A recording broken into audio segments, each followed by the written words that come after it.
दुर्भाग्य की बात है कि आज हम सबको राजस्थान सरकार के अंदर, डबल इंजन सरकार के अंदर एक तरफ लोगों को पट्टे दिलाने के दावे होते हैं, दूसरी तरफ उन्हीं के घर उजाड़कर बेघर किया जाता है और उसके लिए हम सड़कों पर न्याय मांगने बैठे हैं।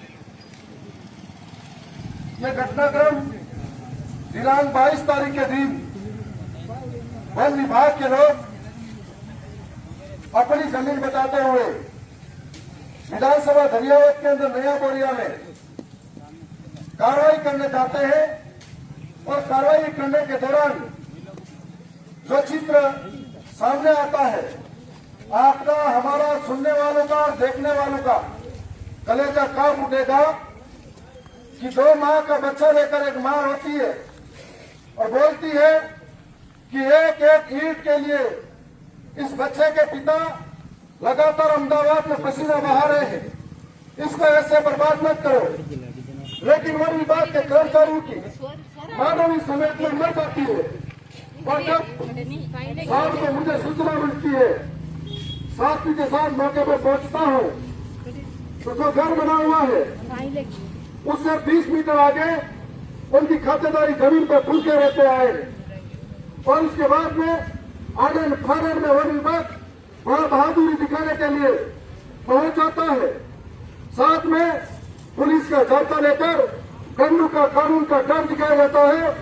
महिलाओं के कपड़े फाड़ने की नौबत आती है, किसी को डराना घसीटना ये हालात होते हैं। इस प्रदेश के अंदर हम जो देखते आ रहे हैं कितना अन्यायपूर्ण हो रहा है और आज विगत 3 साल के अंदर सरकारों के बीच में पूरे राजस्थान के अंदर ये हालात पड़े हुए हैं कि कभी प्रतापगढ़ के किसी हिस्से में वन विभाग अपनी दादागिरी से फसलों को नष्ट करता है तो कभी बाड़मेर के अंदर यहाँ पर आदिवासी को, दलितों को, शोषित को डराने का काम करता है, जिनकी डबल इंजन की सरकारों में जरा सा भी अंदर से दर्द नहीं है, जरा सी भी संवेदना नहीं है। और साथ साथ में जो बड़े बड़े दावा करने वाले लोग गांव के अंदर इस तरह की कार्रवाई करते हैं, शहरों के अंदर यूडीए, यूआईटी के नाम पर गरीबों का आश्रय उतारते हैं और बहादुर बनते हैं। ऐसा ही कारनामे लगातार चलते आ रहे हैं। मेरे मन में एक सवाल आता है, ये वन विभाग जब सीता माता का जंगल साफ होता है, सीता माता के जंगल से रातों रात यहाँ पर खेल की लकड़ियां पार होती है, जब सीता माता के जंगल के अंदर इनके मिली भगत से पूरा जंगल उजाड़ा जाता है, तब ये लोग कहा जाते हैं, तब इन लोगों की आंखें खुली रहती है, तब ये लोग इनकी मिली भगत से जंगलों को साफ कराते हैं, तब इनकी आंखें और इनका कानून क्यों नहीं आता है सामने। गरीबों का घर उजाड़ना इनकी बहादुरी लगती है और जिस प्रकार से लगातार ये कार्रवाई हो रही है, हम सब निंदा करते हैं। बड़ा आक्रोश जनसभा में है। साथ साथ में आपको यह भी बताना चाहेंगे, ये आक्रोश हमने अपने आप में सांकेतिक तरीके से यहाँ आए हैं और यदि इनकी मानवीय संवेदना फिर भी चिंता नहीं होती है तो ये लोगों के साथ में वन विभाग की रेंज ऑफिस के अंदर लगातार बैठने के लिए मजबूर मत करना, क्योंकि हम लोग गरीबों, पीड़ित, शोषित की लड़ाई लड़ने आए हैं। और आज जिस प्रकार से कार्रवाई की गई, वन विभाग बताता है कि गजट नोटिफिकेशन के अंदर जो वन विभाग का हिस्सा है और इन्हीं के तहसीलदार और पटवारी बताते हैं ये राजस्व विभाग का रिकॉर्ड में है। दूसरी ओर ग्राम सभा के मार्फत से कोई भी नोटिस नहीं मिलता है और गरीबों के आश्रय सीधे सीधे उतारे जाते हैं। आखिर ये अन्याय कब तक सहेंगे? आखिर ये लड़ाई कब तक लड़ेंगे?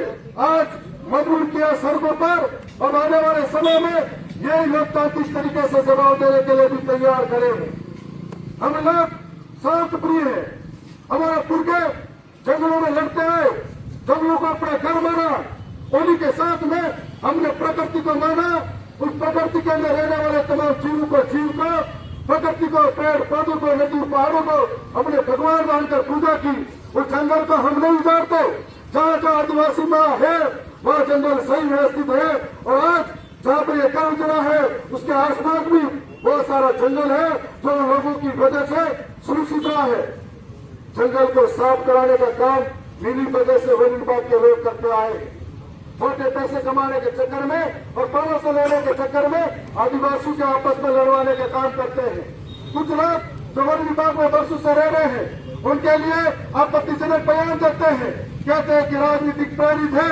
मैं उनको भी कहना चाहूंगा, आइए सड़कों पर आकर उनके हक के लिए लड़िए, सिर्फ बयानबाजी तक सीमित मत रहिए। ये लोग, ये जंगल इनका है, ये माटी इनकी है, इनके लिए आखिरी दम तक लड़ेंगे। आज जो लोग बयान देते हैं कि वन विभाग के अतिक्रमण अवैध हो रहा है, उनको बता देना चाहता हूँ कि माई बांध बड़ा, कडाला बांध बड़ा, झारखंड बांध बड़ा, हर बार विकास के नाम पर विस्थापित आदिवासी हुआ है। और जब विस्थापित आदिवासी हुआ तो उनके पुनर्वास के लिए कोई सरकार ने ठोस योजना नहीं बनाई। राजस्थान की विधानसभा के अंदर जब मैंने 10 सत्र के अंदर लगातार ये बात कही कि आज भी आजादी के बाद जब दुनिया चांद पर पहुंचने की बात करती है और आदिवासी छत तलाश रहा है, इससे बड़ी क्या बात हो सकती है। ये विकसित भारत की बात कर रहे हो, उस विकसित भारत में आदिवासी घर बनाने की बात कर रहा है। और उसमें लगातार तो बात की थी, तब माननीय भजनलाल शर्मा जी ने, मुख्यमंत्री जी ने विधानसभा में कहा था कि हम शिविर लगाएंगे, शिविर के माध्यम से पट्टे बांटेंगे, लेकिन उनकी खोखली घोषणा थी। अभी शिविर जो लग रहे हैं, इनके अधिकारी शिविरों में नहीं पहुंच पा रहे हैं और न किसी को पट्टे दिए जा रहे हैं। किस तरीके के कृत्य किए जाएंगे। आज साथ साथ में सभी समाज के साथ में नाथ समाज भी आया है। नाथ समाज एक प्रमुख मांग जो पहले से करता आ रहा है, घुमंतु अर्थ घुमंतु डीएनटी की बात। जब डीएनटी की बात करते हैं, हमारे मन में विचार आता है कि मेवाड़ की धरती के अंदर जब संघर्ष चल रहा था मुगलों से, उस संघर्ष के अंदर हमने वीरों ने सबसे आगे नेतृत्व किया था, सर कटाए थे। उस समय नाथ समाज, घुमंतु समाज ने प्रण लिया था कि मेवाड़ की धरती को जब तक आजाद नहीं करा रहते, हम खुली छत पर रहने वाले लोग हैं और इस वचन के माध्यम से अपनी जमीन नहीं तलाश पाए। और आज इनके संघर्ष को पूरे राजस्थान के अंदर इनके संघर्ष के साथी जब मेरे को मिलते हैं तो कहते हैं कि दक्षिणी राजस्थान के थावरचंद डामोर पर भरोसा है कि विधानसभा के अंदर जाकर भी सरकारों से हाथ मिलाकर बात कर सकता है। और उनकी बात को भी मैंने डीएनटी की मांग को भी सरकारों के सामने रखा था। और आज उन घुमंतु परिवारों को जिनको पुनर्वास के लिए जमीन दी जानी चाहिए, उनको बेघर किया जाता है। कितना बड़ा अन्याय है। और इस अन्याय पर हम हरगिज नहीं सहेंगे। राजस्थान के अलग अलग कोनों में जो आदिवासी 5th शेड्यूल एक्ट में रहता है, इनके अंदर ग्राम सभा का विशेष प्रावधान है। इन ग्राम सभाओं के माध्यम से वो लोग गांव की अंदर चारों का जमीन भी उनके हिस्से में रह सकती है। जो पैसा एक्ट के कानून है, इन सब को सरकार लागू तो नहीं कर सकती, लेकिन इन गरीबों के घर उठाने से बचा नहीं पा रही है। और आज हम सब इनके साथ हैं। मैं आपको भरोसा दिला रहा हूँ कि जब तक आपको न्याय नहीं मिलता तो आखिरी दम तक लड़ाई लड़ूंगा, चाहे जीना पड़े या मरना पड़े, आपके लिए उनकी आगे तक आकर खड़ा होगा। सरकारें कितना भी दमन करे, सरकारें कितना भी डराने का काम करे, हम हर चीज आपके लिए कभी पीछे नहीं आएंगे। चाहे वो छत्तीसगढ़ कौम हो जो गरीब है, शोषित है, पीड़ित है, वो वंचित है, जिसके साथ सरकारें वर्दी का दोष दिखाओ या अन्याय करती हो, उसके साथ में थावरचंद डामोर आखिरी लड़ाई तक लड़ता रहेगा। आपको भरोसा दिला रहे। आज वन विभाग से हमारी सीधी मांग है कि अवैध तरीके से घर गिराए गए हैं, इन घरों को पुनर्वास के लिए उपलब्ध कराए मटेरियल, साथ में मजदूरी उपलब्ध कराए। और जो लोग वहाँ पर आपने आदेश से भेजे हैं, उन सबको यहाँ से हटाए या उनको सस्पेंड किया जाए, तभी हम लोग इस धरने को आगे तक खत्म करेंगे। ये आप सभी और हम सभी का जन आक्रोश है, इसको देखना होगा। बाकी हम लोग जुल्मी सत्ता के खिलाफ आखिरी दम तक लड़ाई लड़ेंगे। आज ये एक घटना नहीं है और बहुत सारे लोग हैं धैर्यवत के, जिनको कहना चाहता हूँ, आप मुझे वन विभाग की अनेक समस्या बताते हो। ये वन विभाग इतना गिरदारी है कि आपके बच्चे उनको नहीं देखते हैं, आपका अनाज है, आपका बोरिया बिस्तर है, आपके कपड़े हैं, आपके बर्तन है, उनको भी ट्रैक्टरों में भर के ऑफिसों में लेके चला जाता है। और इनके आज सबको यह आया है, ये लड़ाई बोरिया की नहीं है, ये लड़ाई हमारे अस्तित्व की है, हमारे अधिकारों की है। आज कई लोग मुझे अलग अलग शिकायतें बताते हैं। हालांकि मैं जानता हूँ बारिश का समय है, सबको अपने अपने घरों में काम है, लेकिन आज आने वाले समय में बोरिया के साथ तो घटना घटी है, कल किसी के भी साथ बैठ सकती है। समय रहते मैं भी प्रशासन से एक बात इस मंच के माध्यम से कहना चाहूंगा, हमने तो सिर्फ आज बोरिया के लोगों को बुलाया है।